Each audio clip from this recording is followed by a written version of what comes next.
Irmãos e irmãs, boa noite. Como é bom nós podemos cantar louvores a esse Jesus Cristo, Rei, Senhor, Soberano. É bom podermos declarar que Ele é a rocha que sustenta a igreja e que nós vivemos pela sua graça maravilhosa e por conta da sua própria vida em nós. Não vivemos mais nós, mas Cristo vive em nós. Que ousadia, só os eleitos podem dizer isso, irmãos. Isso é muita alegria, podemos falar isso. Temos um Deus soberano vivendo dentro de nós. Que graça maravilhosa é essa. Irmãos, nós vamos continuar o estudo do Salmo 13, ou no livro de Salmos. Vamos agora para o Salmo de número 13. Vamos falar sobre o Salmo de número 13. Vamos ler todo o Salmo. São 6 versículos, um pequeno salmo, que traz informações rápidas e objetivas para o crente sofredor. Salmo 13. Oração de fé ao mestre de canto, Salmo de Davi. Até quando, Senhor, esquecer-te-ás de mim para sempre? Até quando ocultarás de mim o rosto? Até quando estarei eu relutando dentro de minha alma, com tristeza no coração cada dia? Até quando se erguerá contra mim o meu inimigo? Atenta para mim, responde-me, Senhor Deus meu. Ilumina-me os olhos para que eu não durma o sono da morte. Para que não diga o meu inimigo, prevaleci contra ele, e não se regozijem os meus adversários, vindo eu a vacilar. No tocante a mim, confio na tua graça. Regozije-se o meu coração na tua salvação. Cantarei ao Senhor, porquanto me tem feito muito bem. Vamos orar mais uma vez, pedindo mais uma vez luz para os nossas mentes e fogo para os nossos corações, para que nós possamos não só compreender o que o Senhor quer falar conosco, mas aplicá-lo nas nossas vidas para a glória do nosso Deus. Senhor Deus, somos gratos por podermos abrir a tua palavra, palavra viva, palavra que fala aos nossos corações. E diante desse salmo, Senhor, depositamos o nosso olhar, a nossa atenção, mas reconhecemos a nossa incapacidade de ouvir a voz do Espírito diante dessas palavras. Mas, confiando também no teu grande ministério, que o Senhor nos enviou o teu Espírito como nosso mestre, nós nos regozijamos nessa noite. E queremos, Pai, pedir ao Senhor que o Senhor nos dê tanto entendimento como coragem e capacidade para aplicarmos essas verdades nas nossas vidas, para vivermos de modo digno do teu chamado, Senhor, para que possamos glorificá-lo neste mundo tenebroso, que não estejamos buscando uma vida prazerosa ou de regozijo neste mundo, porque não a teremos em plenitude, mas que possamos nos regozijar com a tua salvação eterna. Pai, fala conosco através desse salmo. Ó Espírito Santo, abre o nosso entendimento e aquece os nossos corações para te amarmos de todo o nosso coração. Te pedimos isso, Pai, em nome do nosso Senhor Jesus Cristo. Amém. Amém. Irmãos, quando Davi escreveu esse salmo, nós não sabemos, não há certeza se ele escreveu quando ele já estava passando pela perseguição diante de Saul, ou se já um pouco mais adiante, por causa de alguma perseguição, e uma das mais terríveis que Davi passou, além da que ele passou com a perseguição de Saul, foi com o seu filho Absalão. Quando Absalão perseguiu, foi algo mais terrível ainda do que a própria perseguição do seu rei, a quem ele tanto amava, Saul. Porque ter um filho perseguindo o próprio pai, não há palavras para medirmos a tristeza do coração de um pai. Ter um filho, um descendente da sua própria carne, perseguindo-o até a morte, nós não conseguimos dimensionar isso nas nossas vidas, irmãos. Queira Deus que nós nunca passemos por isso. Mas há uma tristeza profunda aqui no coração de Davi. Mas, enfim, nós não sabemos se é por um ou pelo outro caso. O que sabemos aqui é que Davi está passando por provações. O que nós vemos nesse salmo como nós vimos alguns salmos de Davi até aqui, que nós já estudamos. Ele fala sobre, ele faz clamores a Deus, ele fala sobre a perseguição dos seus inimigos, ele fala sobre a hora difícil que ele está passando, e ele faz imprecações pedindo para Deus cair sobre os seus inimigos de forma vingativa e definitiva para destruí-los. Ele faz essa imprecação em alguns salmos que nós já estudamos, e aqui também a gente encontra algo nesse formato. Mas ele termina também, como os salmos que nós temos estudado de Davi, cantando louvores a Deus. Ele não só busca a Deus para pedir ajuda, mas ele vai ao Senhor com cânticos de gratidão, porque o Senhor o tem feito muito bem. O Senhor tem cuidado dele, e ele sabe disso. É um adorador. É um adorador. É modelo para nós de adoração, né? Não por ter recebido o que ele pediu, mas simplesmente por olhar para Deus e ver quem Deus é, e ele então adora, independente da situação que ele está passando. Eu creio que esse salmo traduz um pouco disso. Vamos ver se a gente consegue extrair desse salmo essas verdades nessa noite. Então, ele está esboçando aqui essa tristeza de coração, faz a sua petição, clama a Deus, expõe a realidade da perseguição dos seus inimigos, pede ajuda e canta louvores no final, e deposita em Deus toda a sua esperança. Ele não deposita em nenhuma outra circunstância, nenhuma outra pessoa, nenhuma outra condição dele ou de outrem, mas ele deposita em Deus toda a sua esperança, toda a sua expectativa de salvação. Somente em Deus e pela graça, ele fala aqui. Então, irmãos, os versículos 1 e 2, a gente pode dividir esse salmo, na verdade, em 3 blocos de 2 versículos. O versículo 1 e 2, ele faz alguns questionamentos a Deus, ele faz perguntas a Deus, ele questiona. Isso aqui é uma familiaridade de um homem com o seu pai.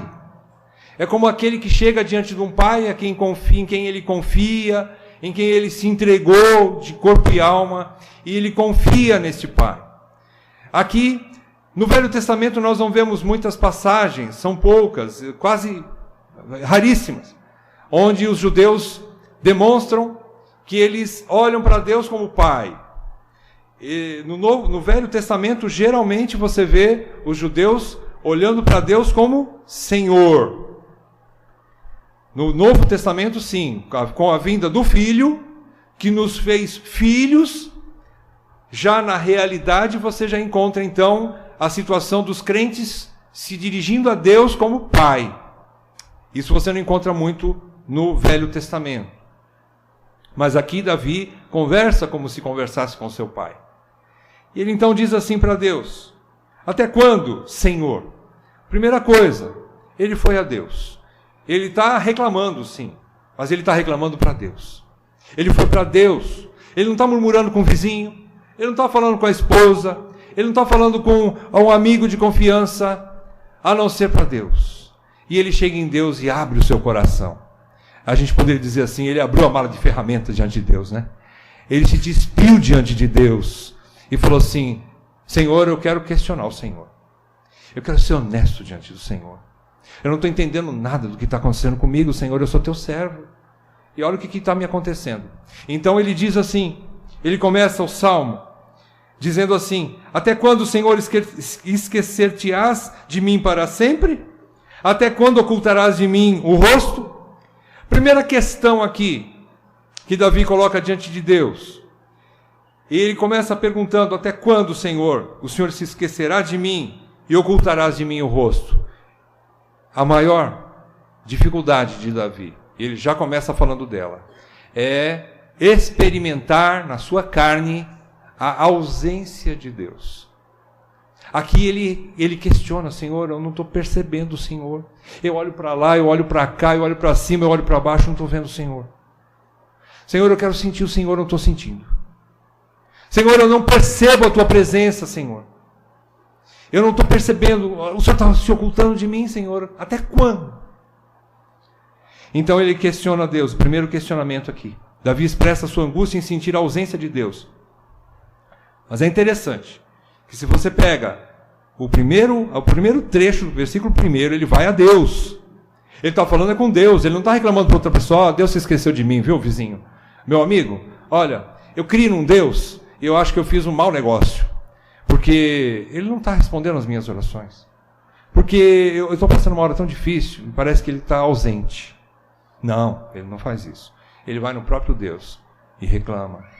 E ali ele abre o seu coração. Ele então questiona. Ele faz ele expressa a sua angústia pela ausência de Deus. Mas se você pega o comecinho do versículo 3, só para a gente entender essa primeira parte, ele também diz: atenta para mim, responde-me, Senhor, Deus meu. Então, meus amados, Calvino diz que são sentimentos que aparentemente são contraditórios para nós. É um sentimento que Davi expressa aqui, que ele está em dúvida. Ele chega a falar da sua angústia. E ele pergunta: mas Senhor, até quando? Então, quando você começa a ler o Salmo, você fala assim: Davi está passando uma angústia muito grande, porque ele não percebe Deus. Mas em contrapartida ele vai para Deus, porque ele sabe que é só em Deus que ele encontra salvação. É só em Deus que ele encontra respostas. É só em Deus que ele encontra auxílio, socorro presente em momento oportuno. Ele não apaga do seu coração. Então Calvino comenta assim: ele não está dizendo que ele não mais acredita na providência de Deus. Não é isso que ele está dizendo.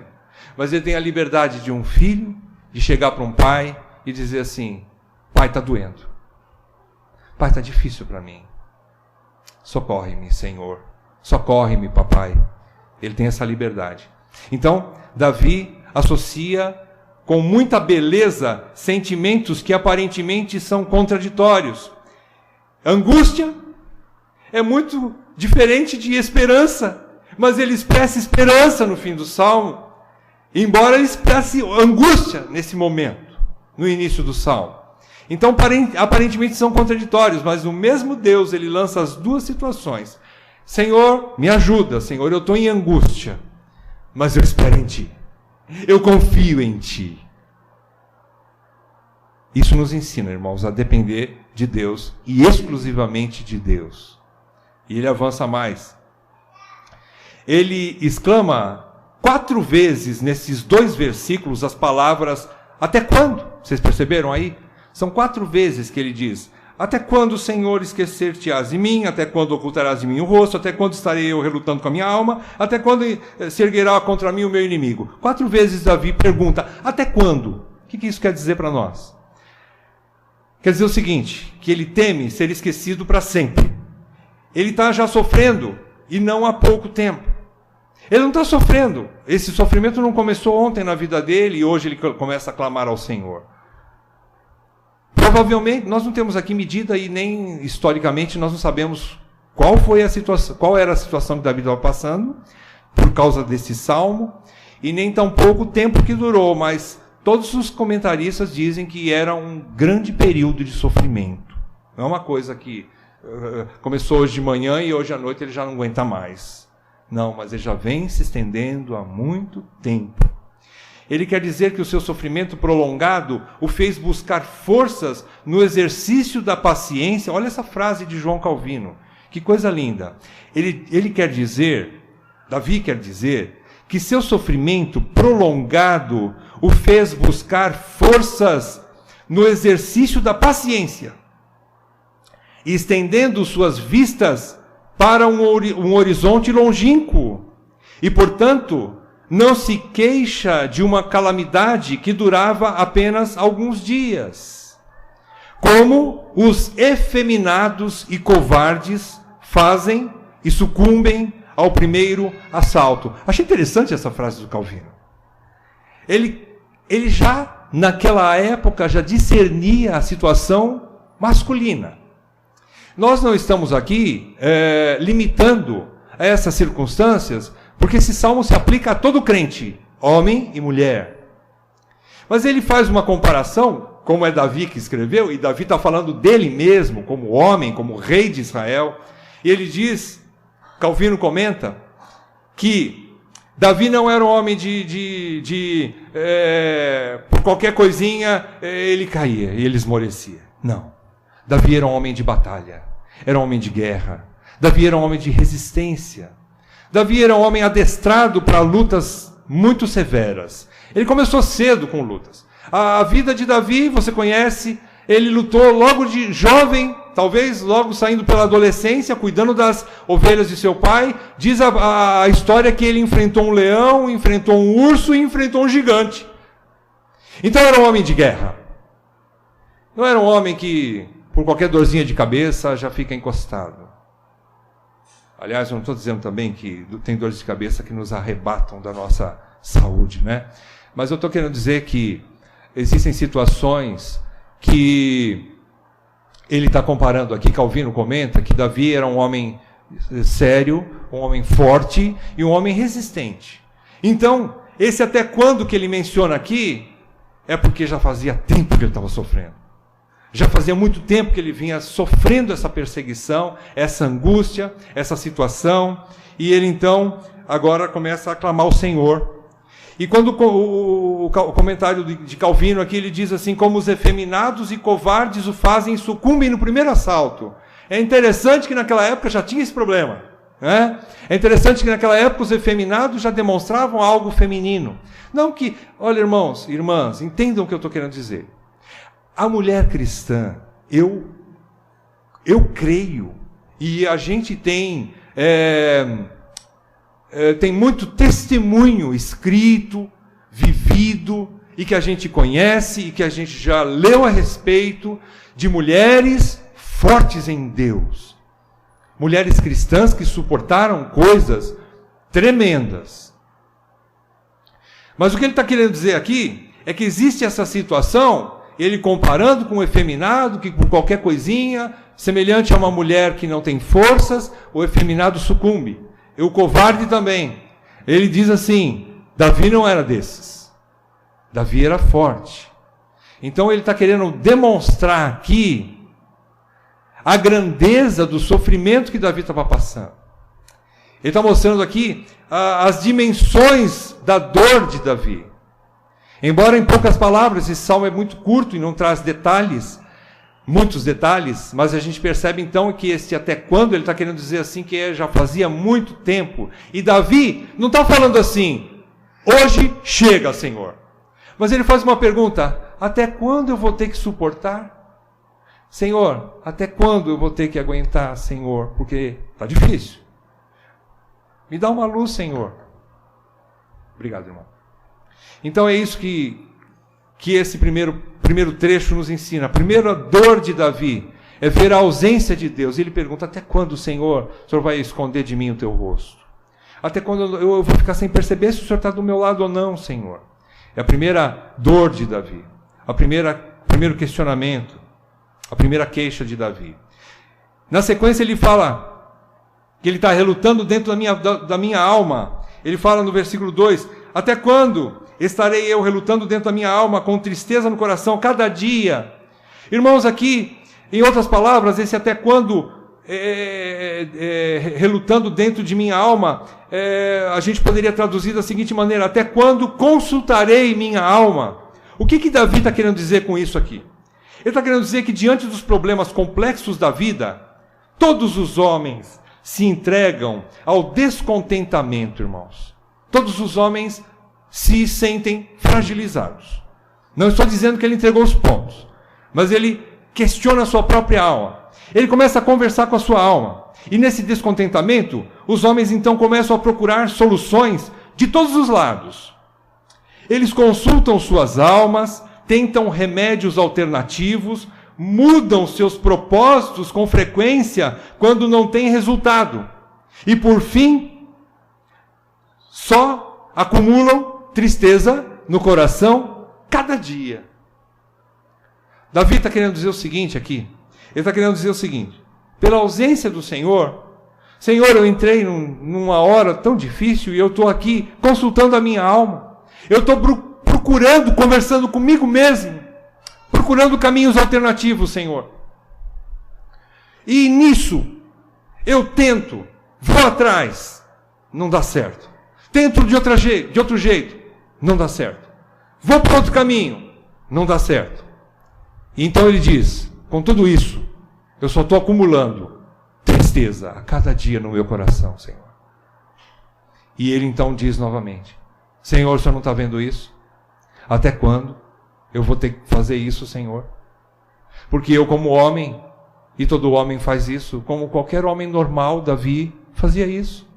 Ele deitava na sua cama, no travesseiro à noite, e ficava pensando e conversando com a sua alma, e lutando com a sua alma, e buscando, quem sabe, uma saída. Eu vou fugir daqui. Eu vou mandar matar os meus inimigos. Eu vou fazer isso, aquilo outro. E ele não encontrava saída. E mesmo que ele fizesse, as coisas não davam certo. E ele chega ao fim de um dia e fala, só deu errado, e só acumulou tristeza no meu coração. Não funcionou. Então a segunda queixa de Davi é que ele estava lutando com a sua própria alma e não tinha resultado. Irmãos, isso é normal. Quem de nós não passa por problemas e fica à noite pensando, à noite não, durante o dia inteiro. A gente fica pensando, eu vou para cá, não, eu faço isso, eu não tenho que fazer aquilo, eu tenho que tentar aqui, eu vou tentar de novo, não, eu vou mudar aqui, e quando não dá certo, eu mudo para cá e mudo para lá, e vou lutando com as minhas próprias forças, empurrando com o peito, e não dá certo. Então Davi fala, até quando, Senhor, eu vou ter que ficar nessa luta? Em terceiro lugar, ele diz, até quando se erguerá contra mim o meu inimigo? Em último lugar aqui, ele diz o seguinte, até quando se erguerá contra mim o meu inimigo? Outro mal que Davi deplora aqui, ele está deplorando diante de Deus, ele se queixa diante de Deus, e ele diz o seguinte, que os seus adversários triunfam sobre ele ousadamente, aproveitando de forma cruel sua debilidade.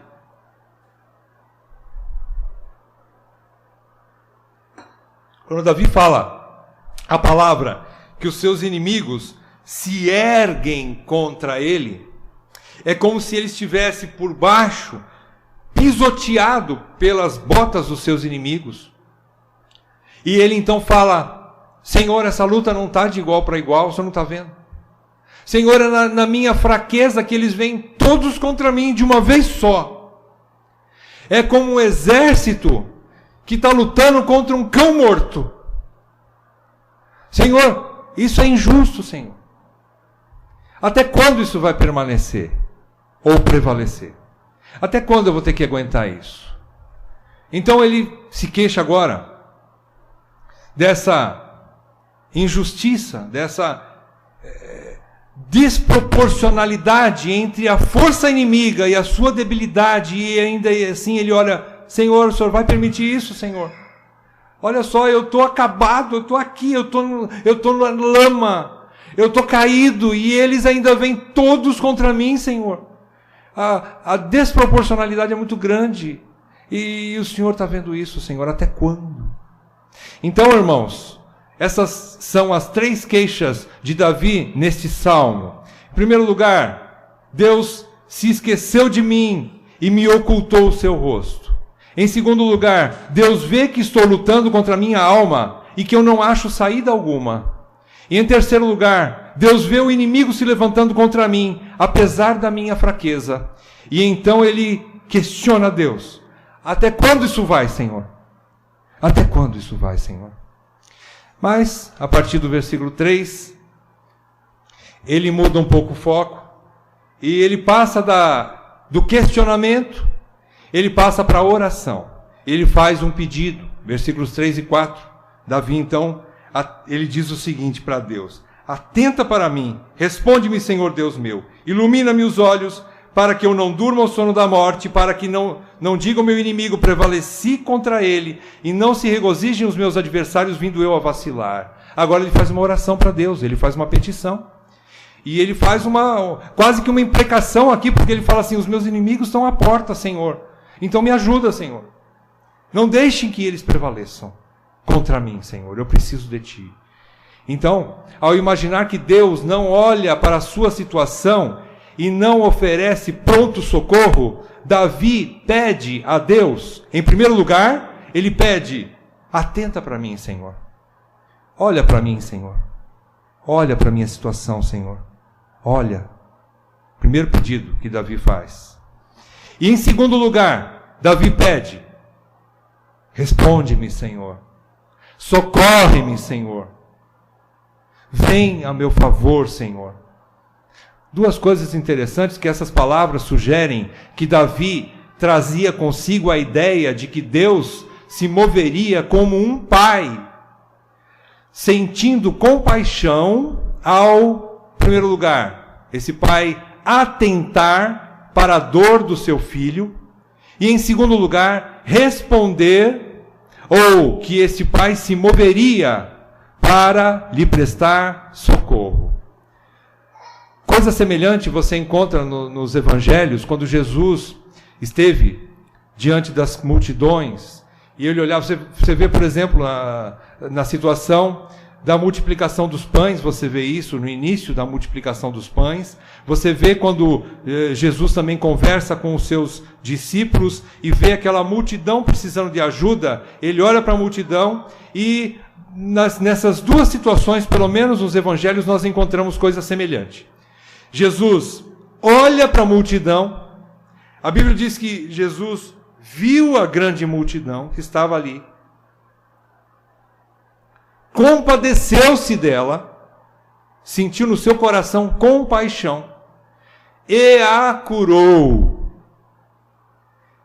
Então Davi tem a mesma ideia aqui, como um pai. Ele olha para a situação, ele sente a dor do seu filho e se compadece e age, parte para a ação. Jesus fez isso, né? Pelo menos nessas duas situações, quanto a multidões, você vê Jesus fazendo isso, né? Você pode conferir isso depois, na primeira multiplicação dos pães, e no pedido para que Deus mandasse mais trabalhadores para a vinha, Jesus também vê isso, e faz isso, né? Então, sugere que, como um pai sentindo compaixão ao atentar para a dor do seu filho, Deus responderia e se moveria para lhe prestar socorro. Agora, irmãos, veja essa situação aqui no fim do versículo 3. Davi diz e pede para Deus: ilumina-me os olhos, para que eu não durma o sono da morte. Irmãos, essa situação no hebraico, essas palavras, ilumina-me os olhos, significa sopra o fôlego de vida. É isso que quer dizer no hebraico. Sopra sobre mim, Senhor, o fôlego de vida. Ilumina-me os olhos. Davi quer dizer a Deus que já está às portas da morte. Ele já está pertinho do seu fim. Ele já está perto da morte. E ele então pede auxílio. Aqui se a gente puder comparar, só que Davi aqui teve consciência para pedir isso para Deus. Agora, existe uma situação que a gente conhece muito bem, ou pelo menos a gente já ouviu falar, a maioria de nós. Nós temos agora bastante bem treinados os chamados socorristas, né? Que socorrem em algum acidente de trânsito, em alguma situação de saúde bastante séria de alguma pessoa. Então, quando o socorrista chega no lugar e ele pega aquela vítima moribunda no colo e ele levanta, e às vezes a vítima está querendo apagar e ele sabe que, o socorrista sabe que ele não pode apagar. E o que ele fala ali? Fica comigo. E ele chacoalha a vítima. Fica comigo. Não dorme. Porque pode ser o último sono seu. Se você dormir, talvez você nunca mais vai acordar. Então, muitas vezes o socorrista faz isso, né? Ele tem que trazer fôlego de vida. Ele tem que chacoalhar aquela vítima. E Davi está falando: Senhor, faz isso comigo. Porque eu já estou desfalecendo. Eu já estou nos meus últimos suspiros, Senhor. Então, é isso que Davi está querendo dizer aqui para Deus, né? Agora no versículo 4, irmãos, nesse versículo 3, quando ele diz para que eu não durma o sono da morte, só para a gente ter noção, é mais ou menos isso que Davi está querendo dizer. Não deixa eu dormir, Senhor, porque se eu dormir, talvez eu não acorde mais, não neste mundo. Então, Senhor, socorre-me, né? Ilumina os meus olhos. No versículo 4, Davi reitera a sua queixa sobre os ataques de seus inimigos, usando como argumento não contra o escárnio de sua própria reputação. Vejam bem, quando Davi diz assim, parece para nós que Davi está querendo se preservar a sua autoimagem. E parece que Davi fala assim, para que o inimigo não diga, prevaleci contra ele, e que eles não se regozijem, os meus adversários, vindo eu a vacilar. Ou seja, não deixa que eu caia em opróbrio. Não deixe que eu caia em vergonha. Ele não está falando da sua própria reputação. Mas é interessante que ele está dizendo assim, entre linhas, o que Davi quer dizer para Deus é o seguinte, Senhor, todo mundo sabe que eu sou teu servo. Todo mundo sabe que eu sou um crente. Todo mundo sabe que eu sirvo ao Senhor de todo o meu coração. E que só o Senhor é o meu Deus. Então, Senhor, se os inimigos prevalecerem contra mim, se eles zombarem da minha cara, se eles rirem da minha vergonha, na verdade, não é de mim que eles estão rindo. Eles estão rindo do Senhor. Porque o Senhor é meu Deus. Não deixe que eles façam isso, Senhor. Por causa, não de mim, mas do teu nome, Senhor. Não deixe que eles zombem de mim. Por causa do teu nome. Por causa do Senhor. Por favor, Senhor. Então ele faz mais uma imprecação aqui, faz mais um pedido para Deus, né? Para não deixar o inimigo prevalecer contra ele. Esse versículo 4, então, ele diz isso. Para que o caráter de Deus, se isso acontecesse, iria sucumbir nas mãos dos soberbos.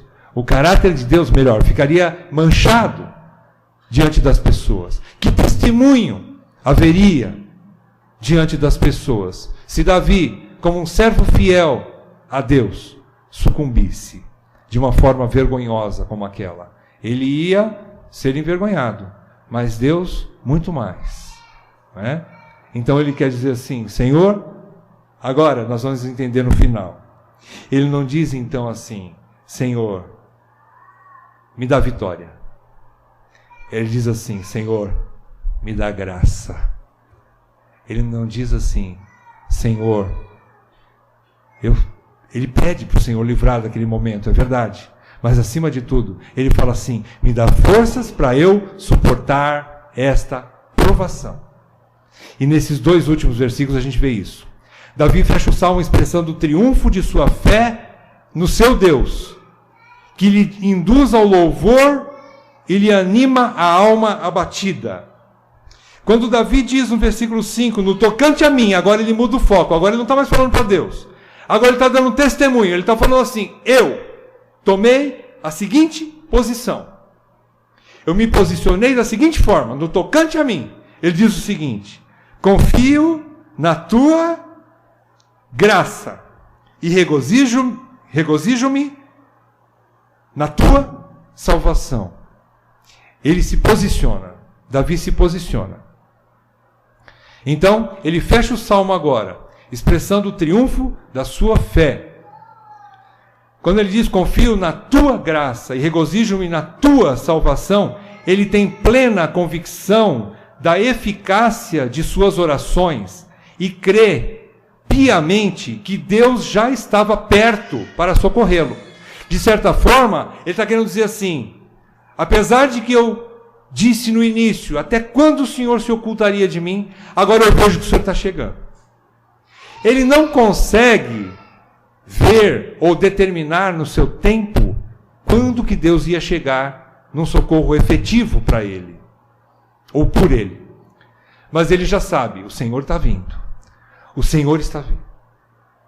Então ele quer dizer isso, o Senhor está chegando. Eu confio na tua graça. Não deposito, ele está querendo dizer, eu não deposito na minha justiça o meu pedido de ajuda, mas na tua graça. E mais do que isso, eu já me regozijo na tua salvação. Irmãos, A salvação eterna sempre esteve presente no coração de todo crente. Isso não é coisa novidade do Novo Testamento, irmãos. A eternidade sempre esteve no coração do homem, desde Adão. A Bíblia diz que o homem foi criado para a eternidade. Porém, ele se meteu em muitas enrascadas. Irmãos, a eternidade, e Davi está falando de salvação aqui, ele não está querendo se referir na própria salvação, óbvio, ele deseja a salvação daquela situação. Mas ele também está se referindo a algo muito maior. Ele fala que eu me regozijo na tua salvação eterna. Ou seja, mesmo que o Senhor não me livre dessa situação aqui e agora, eu tenho salvação eterna. E é isso que me faz cantar ao Senhor, porque o Senhor tem me feito muito bem. O Senhor tem me feito muito bem. É isso que ele está se referindo aqui. Ele tem plena convicção da eficácia das suas orações. Crê piamente que Deus já estava perto para socorrê-lo. Então seu coração se enche de gratidão e louvor.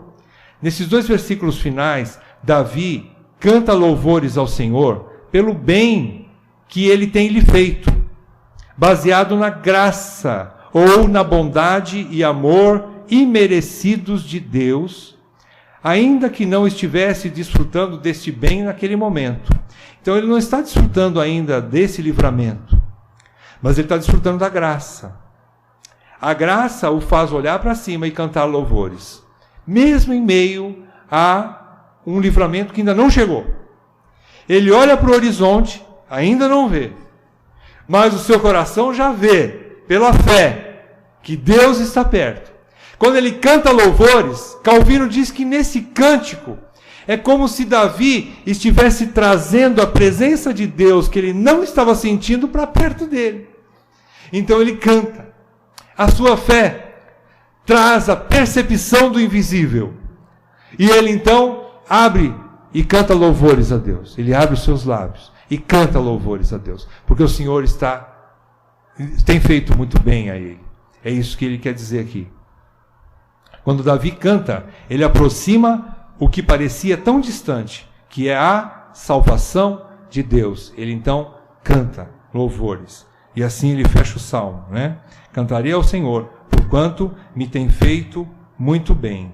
Davi era um homem de andar com Deus também. Irmãos, a gente vê alguns testemunhos na palavra de Deus, que Enoque andou com Deus, e outro andou com Deus, e fulano andou com Deus. Na verdade, todo crente anda com Deus. A gente entende isso. Uns com mais intimidade, outros com menos, mas todos andamos com Deus. A verdade é essa. Às vezes a gente não percebe. E na nossa ansiedade, nós não temos essa percepção da presença de Deus. Mas, conforme a gente vai amadurecendo, conforme a gente vai depositando cada vez mais nas mãos de Deus a nossa confiança, pela sua graça, pela sua salvação, pelo seu socorro bem presente, a gente vai crescendo na fé. A gente vai amadurecendo na fé. E a gente vai trazendo cada vez mais para perto de nós a presença de Deus. A gente vai tendo mais e mais de Deus em nós. A gente vai tendo menos de nós e mais de Cristo em nós. A gente vai aproximando mais. E isso não quer dizer não passar por problemas. Pelo contrário. Todo discípulo de Cristo passará por todas as aflições de Cristo. Este mundo não nos pertence. Nós não somos deste mundo. A Bíblia diz que nós somos peregrinos e forasteiros. Mas como os discípulos de Cristo, nós estamos num mundo hostil que vai nos hostilizar. O discípulo não é maior do que o seu mestre. E se o seu mestre foi rejeitado de tudo e por todos, nós também o seremos. Não podemos esperar menos do que isso para aquele que quer viver piedosamente como discípulo de Jesus Cristo. Mas existe uma coisa maravilhosa aqui, sobrenatural aqui. Vamos aplicar isso então no Novo Testamento? Vamos ver o que Paulo nos ajuda? Vamos ver o que Paulo tem a ver com Davi agora.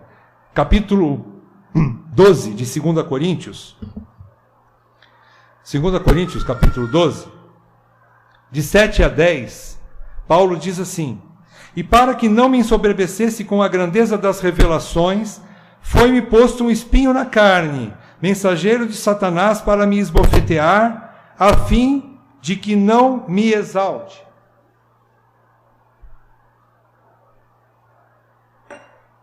Por causa disto, 3 vezes pedi ao Senhor que o afastasse de mim. Então, ele, o Senhor, me disse: a minha graça te basta, porque o poder se aperfeiçoa na fraqueza. De boa vontade, pois, mais me gloriarei nas fraquezas, para que sobre mim repouse o poder de Cristo.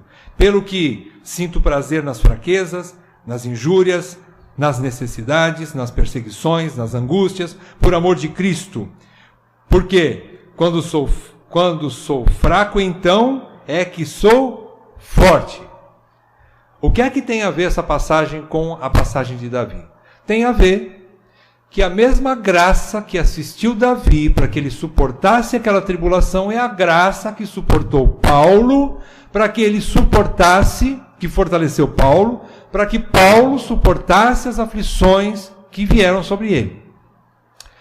Então, meus irmãos, a gente tem aqui uma ligação entre os dois, e a gente extrai desses 2 textos o seguinte: em primeiro lugar, como subtítulo dessa segunda parte, olhando para agora a passagem de Coríntios que nós estamos estudando aqui, a gente vê o seguinte: como subtítulo a gente pode dar a graça nas aflições e seus benefícios para o crente.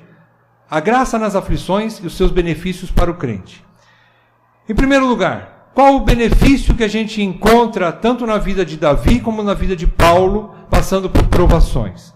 A gente encontra que as aflições são didáticas e produzem humildade no crente. Você vê isso em Davi, porque Davi, passando por lutas, ele não se desanima e deixa de buscar a Deus, mas ele se humilha diante de Deus. Ele fala assim: eu sou fraco, Senhor, e me atenda, Senhor, porque senão eu vou morrer. Ilumina os meus olhos para que não durma o sono da morte. Então ele reconhece humildemente a sua necessidade de Deus. Então as aflições produzem isso em nós. Produziu isso em Davi. Produziu isso em Paulo. Quando Paulo viu aquela luta toda, aquele mensageiro de Satanás sobre ele, ele clama ao Senhor, o Senhor fala: eu não vou tirar esse espinho na carne, mas eu vou dar-lhe graça para você suportar o espinho na carne. Então, da mesma forma, Paulo aprende com isso. Ele aprende que humildemente, na sua fraqueza, é que ele é forte. Porque na sua fraqueza é que o poder de Deus se aperfeiçoa. Em segundo lugar, as aflições servem para fortalecimento de sua fé. É quase a mesma coisa que a gente falou agora. Mas Pedro também fala. No primeiro capítulo de Pedro, ele diz que a nossa fé tem que... primeiro capítulo de 1 Pedro, ele diz que a nossa fé deve ser provada como ouro refinado, para que como ouro refinado ela seja purificada, fortalecida, depurada. E ele diz que essa nossa fé, assim depurada pelo fogo, e ele fala que essa ardente provação não deve ser estranhada por nós.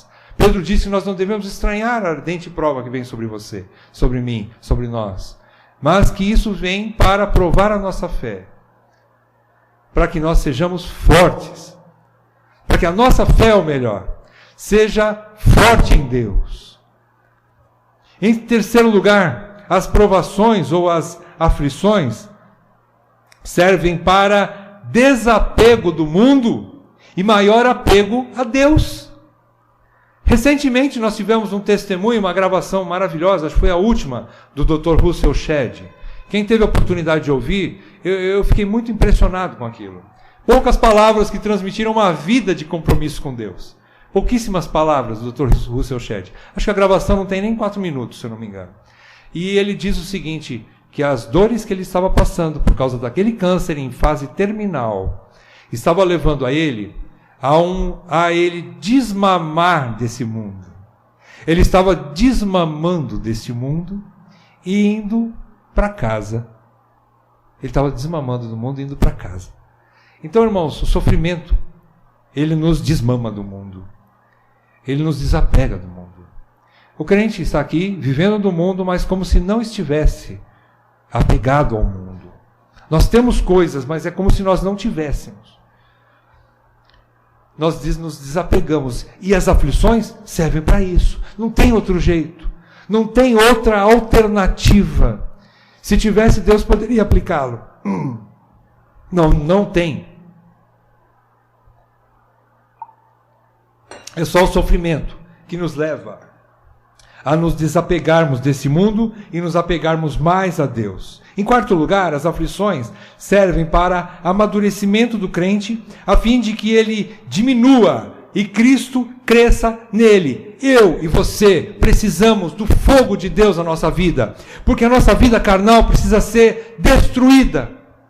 Nós precisamos deixar a cada dia a nossa carne presa na cruz e deixarmos a nossa vontade que quer reinar acima da vontade de Deus, na cruz, mortificada na cruz.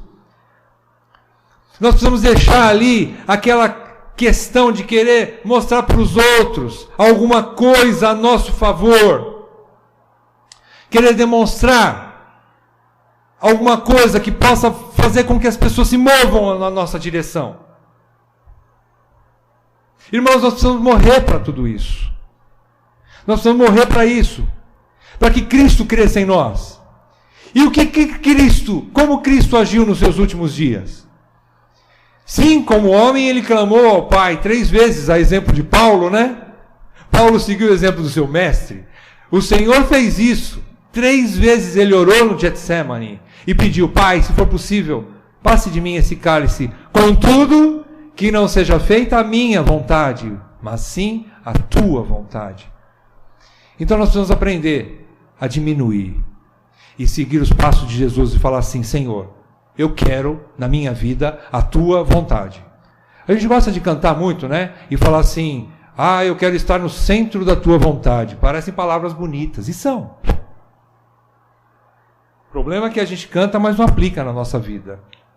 Esse é o grave problema, né, de muitas canções que a gente tem aí no nosso inário secular, né? A gente ouve pela internet muitas canções bonitas, mas muitas delas não aplicáveis às nossas vidas, né? Ou, pelo menos, que a gente não quer aplicar. Mas aqui, as aflições vão fazer com que nós apliquemos, irmãos. Mais cedo ou mais tarde, nós vamos aprender a cedermos diante de Deus e diminuirmos, e Ele crescer em nós.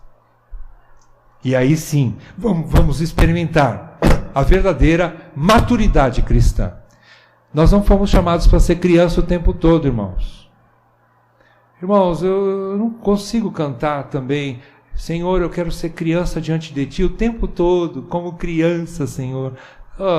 Paulo fala assim: olha, quando eu era criança, sim, eu fazia coisas de criança, hoje eu não sou mais. Deixei as coisas de criança, agora eu sou homem. Eu quero andar como homem, eu quero fazer coisas de homem. Eu quero amadurecer como crente. Eu era bebê, fazia um monte de bobagem. Hoje eu não posso mais fazer essas bobagens, porque eu sou um homem de barba e cabeça branca. Eu preciso amadurecer. O crente tem que amadurecer, tem que crescer. Tem que ser forte. Não para conquistar as suas coisas, nós vamos chegar lá daqui a pouco, mas para suportar a tribulação. Essa é a força que o mundo quer ver em mim e em você. A força de suportar a tribulação, permanecer fiel ao Senhor, mesmo diante do último suspiro da sua vida, da minha vida. O mundo quer ver esse testemunho. Isso fala alto aos olhos do mundo. Não o poder, entre aspas, que as igrejas buscam de conquistar coisas. Como filho do rei, eu tenho direito de tudo isso. Só que o verdadeiro filho do rei nasceu numa manjedoura e morreu numa cruz. E diz que ele não teve nenhuma casa onde morar. Ele não tinha onde reclinar sua cabeça. Ele viveu de maneira humilde, tão humilde, que dentre os humildes pescadores daquela época, classe baixa, escória da sociedade, ele se misturou. E se Judas não tivesse acusado ele, mostrado ele para os soldados, ninguém saberia quem era Jesus, de tão simples que ele era. Isso é amadurecer. Em quinto lugar, as aflições redundam em vida de louvor que glorifica a Deus e dá testemunho de sua graça e poder ao mundo. Elas vão levar a gente a louvar, irmãos.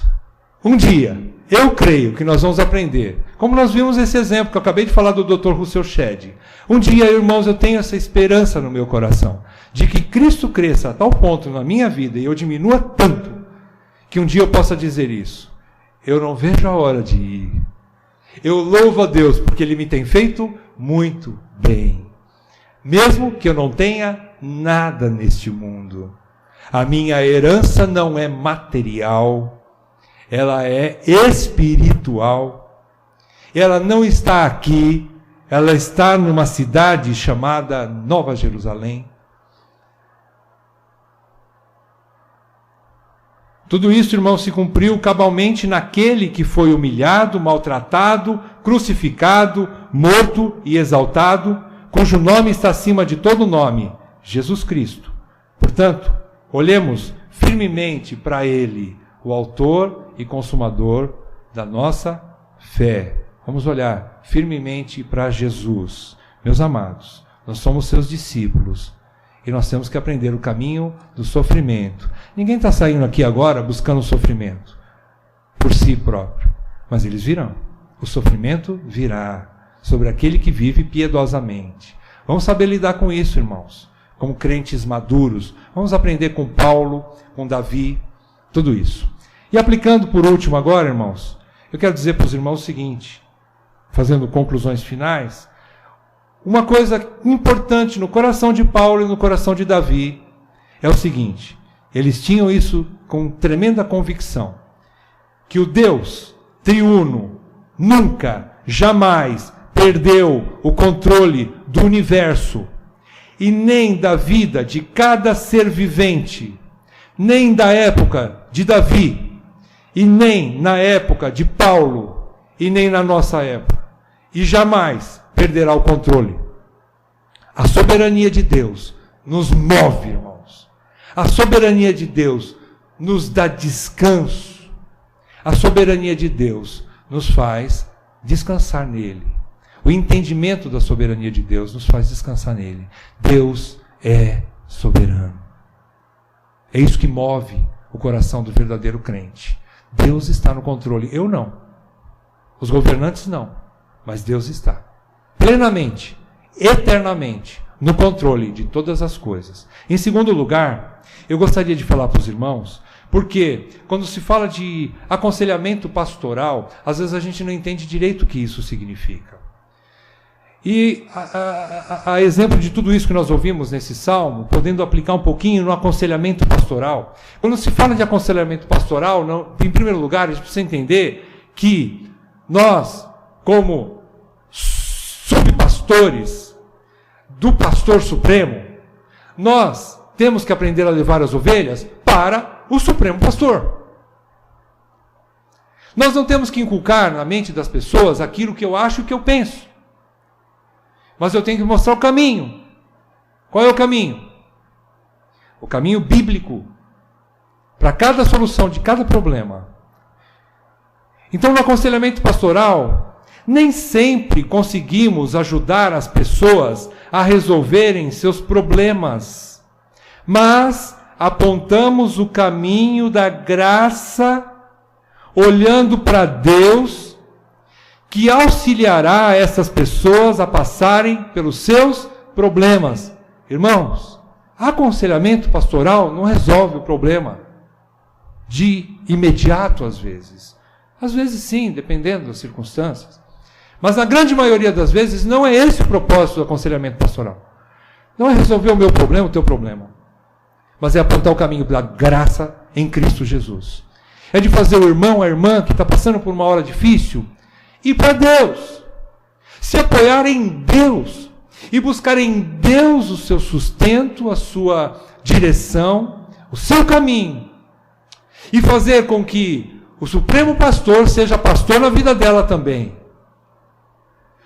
O subpastor, o auxiliar do pastor, pega a ovelha, aquela 100ª ovelha perdida, traz para onde está as 99 e fala assim: fica aqui agora. Você tem que caminhar aqui junto com o rebanho. Ele não vai buscar ovelha e fica paparicando e leva para casa e cuida daqui e faz ali. Não, ele leva para o rebanho. Coloca no rebanho, porque no rebanho ele vai dar comida para todo mundo, ele vai dar águas limpas para todo mundo e vai cuidar de todo mundo. É assim que o pastor faz. Então ele leva para o rebanho.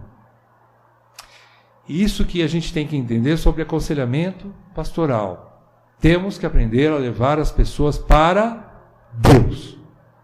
É levar a pessoa para Deus.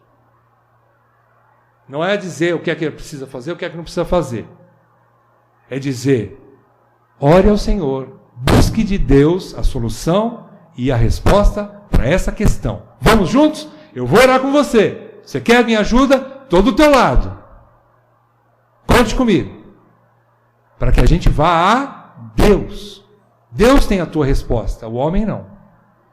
Em último lugar, a graça dá poder, irmãos. Essa graça que Paulo fala, a graça que Davi falou no versículo 5 do Salmo 13, a graça que Davi e Paulo tinham, lhes davam poder. É verdade. Todo mundo está querendo poder. As igrejas querem vender poder. E os crentes querem comprar poder. Todos nós queremos poder. A Bíblia nos dá poder. Melhor, a graça bíblica nos dá poder. Esse poder aqui, irmãos, não é capacidade para alcançar grandes vitórias, mas poder para perseverar e não abandonar a fé em toda e qualquer situação da vida. Essa passagem de 2 Coríntios aqui, que Paulo fala, do capítulo 12, de 7 a 10, se você ligar com Filipenses 4, versículo 13, aquela frase, aquele versículo que todo mundo gosta, né? Tudo posso naquele que me fortalece. Amém. É verdade. Eu também. Tudo posso naquele que me fortalece. Posso o quê? Conquistar muitas coisas? Fazer com que a minha vontade se cumpra? Negativo. Posso? Aí você lê os versículos anteriores, né, que Paulo fala. Eu aprendi a viver contente em toda e qualquer situação. Já sei passar por abundância, como também passar por necessidades. Sei ter muitas coisas, como também sei estar sem nada. E aí então ele exclama: tudo posso naquele que me fortalece. Então esse poder que a graça nos dá é poder para não abandonar a fé e para continuar passando pela provação. Esse é o poder. A igreja do Senhor Jesus precisa aprender o que é poder. Esse é o verdadeiro poder. Poder de passar pelas provações e permanecer firme na fé em Jesus Cristo.